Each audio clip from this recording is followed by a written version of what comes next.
Hai guys, selamat datang di Leno Goal, sumber berita sepak bola terpercaya dan terupdate. Dapatkan update terkini dengan Anda Saset, aktifkan notifikasi ya, biar nggak ketinggalan berita seru bareng aku.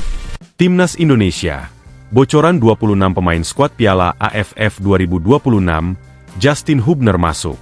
Prediksi mengenai 26 pemain yang akan dibawa pelatih John Hartman ke Piala AFF 2026 mulai mengemuka, dengan nama bek Wolverhampton Wanderers, Justin Hubner, disebut berpeluang masuk skuad final meski kompetisi Eropa masih berjalan. PSSI sebelumnya telah mengumumkan daftar sementara berisi 50 pemain yang mengikuti pemusatan latihan, TC, di Bali United Training Center, Gianyar, sejak Minggu, 5 Juli 2026, hingga 25 Juli mendatang. Karena Piala AFF tidak masuk kalender resmi FIFA, klub-klub Eropa tidak memiliki kewajiban melepas pemainnya, sehingga sejumlah nama besar seperti Jai Idzes, Kevin Dix, Emil Audero, Kelvin Verdong, dan Martin Paes hampir dipastikan absen dari turnamen yang berlangsung 24 Juli hingga 26 Agustus 2026 ini. John Hartman akan membagi proses seleksi dalam 2 gelombang TC, berdurasi masing-masing 10 hari, sebelum mengumumkan skuad akhir berisi 26 pemain, sesuai regulasi turnamen.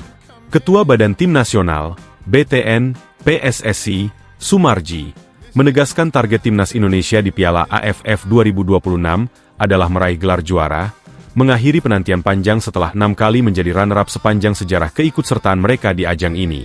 Skuad Garuda tergabung di grup A bersama juara bertahan Vietnam, Singapura, Kamboja, serta pemenang playoff antara Brunei Darussalam dan Timor Leste, dengan laga pembuka melawan Kamboja dijadwalkan tayang langsung di RCTI. Timnas Indonesia. Starting 11 bisa diisi penuh 11 pemain Persib Bandung. Timnas Indonesia berpotensi tampil dengan susunan pemain inti yang seluruhnya diisi personel Persib Bandung pada Piala AFF 2026 mendatang, mengingat klub juara Super League 3 musim beruntun tersebut menyumbangkan 11 pemain ke dalam pemusatan latihan John Hartman di Bali. Dalam skema 4-3-3, posisi kiper diproyeksikan diisi Teja Paku Alam, didukung 4 bek sejajar Sandy Walsh, Kakang Rudianto, Dion Marks, dan Eliano Rejders. Lini tengah diperkuat trio Tom Haye, Mark Locke, dan Adam Alis yang memang kerap bermain bersama di Persib sepanjang musim 2025 hingga 2026, sementara lini depan diisi Sadil Ramdhani sebagai winger kanan, bek Hemputra di sisi kiri, dan Ragnar Oratmangoen sebagai penyerang tengah. Dari total 50 pemain yang dipanggil, John Hartman nantinya akan memangkas 24 nama, karena regulasi turnamen hanya mengizinkan 26 personel dalam skuad akhir.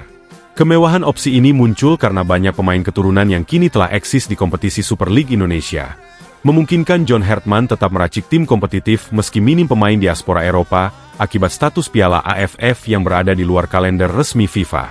Meski demikian, susunan ini masih sebatas prediksi A. Timnas Indonesia sudah tancap gas.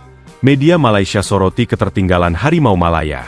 Media Malaysia, Stadium Astro, menyoroti kesiapan Timnas Indonesia yang dinilai jauh lebih matang dibanding Timnas Malaysia jelang Piala AFF 2026.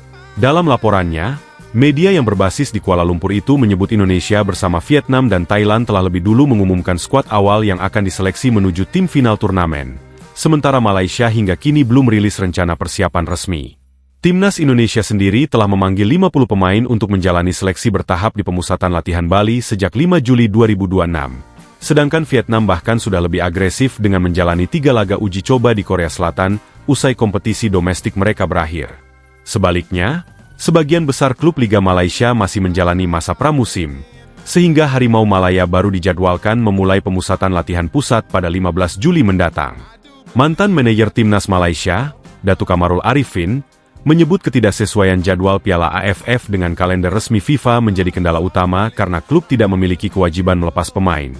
Namun ia tetap optimistis pelatih Tan Cheng Hu mampu meracik tim kompetitif meski dengan waktu persiapan yang terbatas. Kesenjangan waktu persiapan ini pun dipandang sejumlah pengamat sebagai keuntungan tersendiri bagi ambisi Indonesia mengejar gelar juara pertama Piala AFF. Persija Jakarta, jadikan Piala Presiden 2026 ajang uji coba strategi Shin Tae-yong.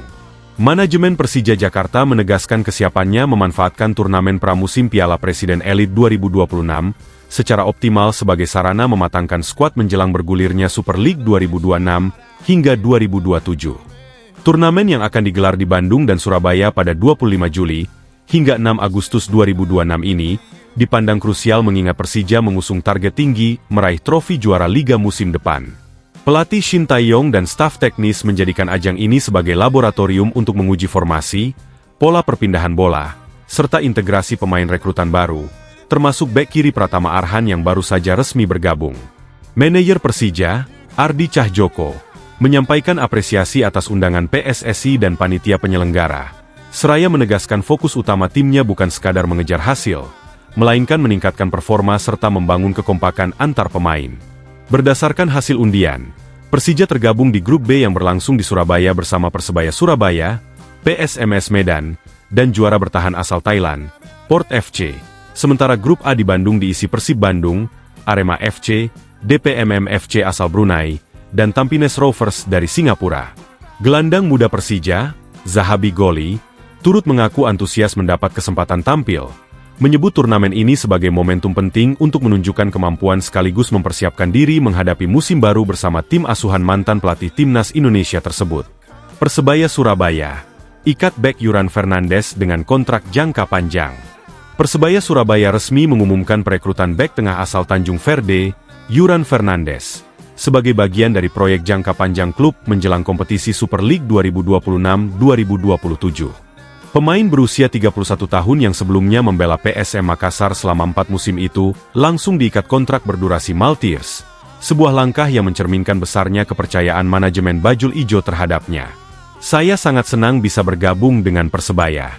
Ini kesempatan yang baik bagi saya untuk menjalani tantangan baru dalam karir, ujar Yuran seperti dikutip dari laman resmi klub. Yuran yang memiliki tinggi badan 198 cm tercatat sebagai salah satu pilar utama pertahanan PSM Makassar saat klub tersebut menjuarai Liga 1 Indonesia musim 2022-2023, dengan catatan 5 gol dan 1 assist dari 26 penampilan pada musim lalu. Kepindahannya ke Surabaya turut menambah daftar ex-pemain PSM yang direkrut Persebaya musim ini, menyusul Ramadan Sananta, Reza Arya, Syahrul Lasinari, dan Ricky Pratama. Sebuah tren yang dinilai tak lepas dari pengaruh pelatih asal Portugal, Bernardo Tavares, yang sebelumnya juga menukangi PSM sebelum hijrah ke Surabaya. Kehadiran Yuran diharapkan menghadirkan stabilitas, pengalaman, dan jiwa kepemimpinan di lini belakang Persebaya, sekaligus membantu ambisi Green Force bersaing di papan atas kompetisi musim depan.